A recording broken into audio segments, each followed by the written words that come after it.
Oh, hey, what's up, guys? It's Ryan. Welcome to another episode of my endurance series where I bring you information, things I've learned over the years of coaching endurance athletes, triathletes, road runners, ultra runners. And today we're going to talk about 3 mistakes that ultra runners make when they're training for their big race of the year.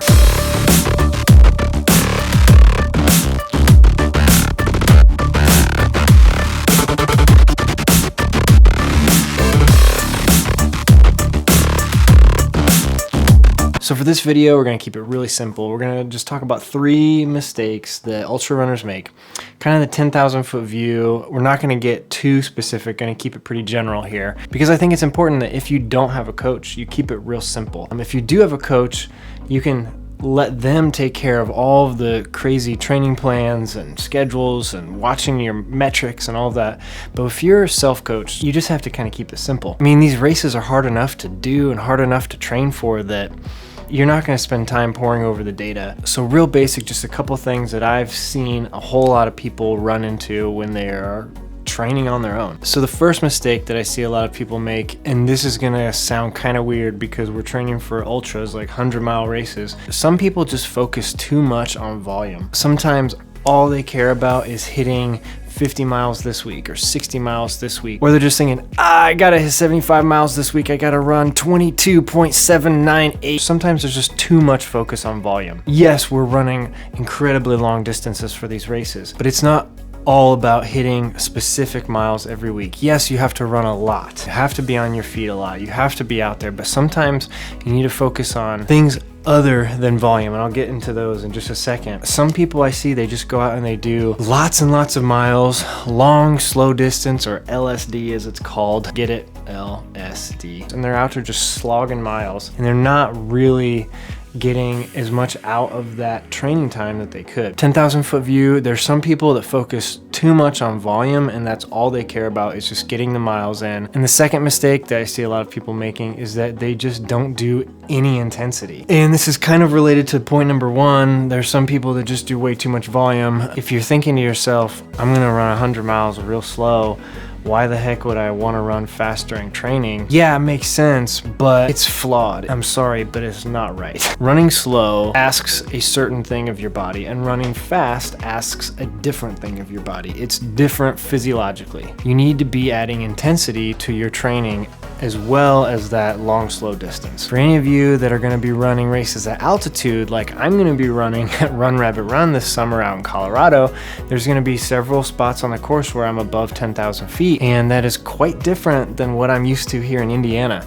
So my training, as I get into it, there's going to be very specific high intensity days. Because what that does is it develops your body differently than if you're just running slow all the time. So examples of this would be like doing fast hill repeats, running fast miles, targeting specific runs in zone 3 with a little bit of zone 4. Runs like that are going to develop your body differently. Your cardiovascular system, your muscular system, it's going to develop everything a little bit differently that is going to give you some advantages on race day that you wouldn't have had you never trained that, because when you're running at elevation or when you're running uphill, you're using a different part of your body than if you're just jogging down the sidewalk of your neighbor. So it's different. Add some intensity in your training. Don't be one of those people that just thinks, oh, I'm going to be running 100 miles. It's going to take me like 30 hours. So there's no need to run any fast miles. It's just not true. You have to put some intensity into your training. And the third mistake, I told you I was going to keep this real short and simple. Really general thing that I see a lot of people doing is not training specifically for the race. So not adding enough specificity into their training for whatever race they picked. So this would include things like how steep are the climbs, how hot is the race going to be, like how far away are the aid stations, and what's the terrain like of the race that you've picked. All of these things are things that you can train for no matter where you are. So to make this really basic, say you're going to go run a trail race, you're not going to train specifically on roads and think that that is perfectly fine, that you're going to just totally transition on race day into running trails perfectly fine. Like, that's just not going to work. So the same way, you need to look at your race. What's the elevation gain like, the steepness of the trails. Look at the course map, look at the grades, like try to get into some Facebook groups. Like nowadays there's Facebook groups for every single race. Just get in there and just kind of watch what people are saying for a while. Maybe seek some people out that have done the race before. Find out how steep some of these climbs are. Temperature is the next thing. Are you running a race where it's going to be snowing?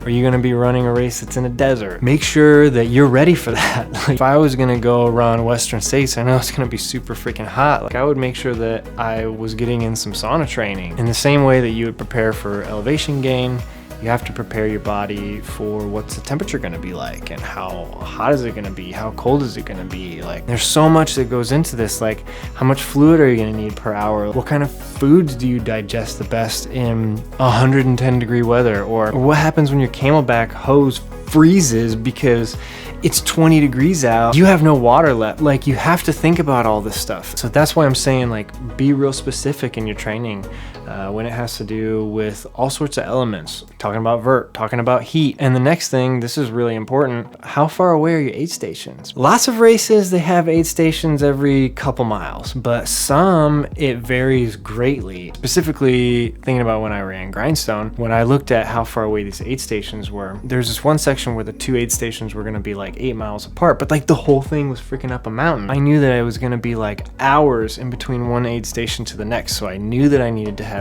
my bottles filled up. I knew I needed to have plenty of calories to get up this mountain because it was gonna be a couple hours in between.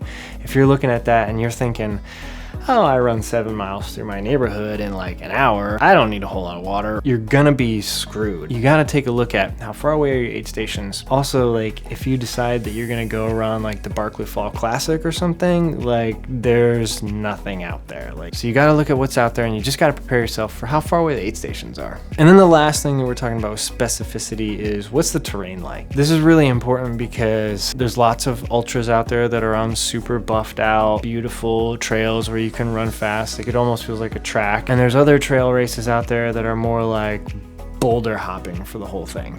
Try and train specifically for that. Seek out some places that are close to you, or go actually try and run on the course. Actually, that's like probably the best advice I can give you. If you're gonna be running on a lot of rocks, like make sure that you train on rocks because it's very different. If you're gonna be training through a lot of mud, like make sure you get out there and you get in some mud. You're gonna be glad you did it. Okay, so that's it. I said it was gonna be quick. I hope it was. That was 3 mistakes that I see a lot of people make when they're training for their trail ultra marathons. Make sure that you are doing volume, but not only volume, and make sure you're adding in intensity, and make sure that you're training specifically for your race. And those were all like really general, but if you take all of those and you apply it to your training, when you get to that starting line of your big race of the year, you can have just a little bit more confidence that you did a lot of things right during your training. And then when you're out there in the middle of the night and it's pouring rain and you're hallucinating because you see a house way out off that cliff over there that's like got a door open, you can have these 3 things to fall back on and know that you prepared yourself just a little bit better. So I hope that helped. Thanks for watching. Again, if you like this, let me know, leave a comment down below, hit the like button, subscribe. I love doing this. This stuff is my passion. So I'm gonna keep bringing you videos. Hopefully they're quality, hopefully they're helping you. So if you liked it, let me know. And I will see you again soon. Bye.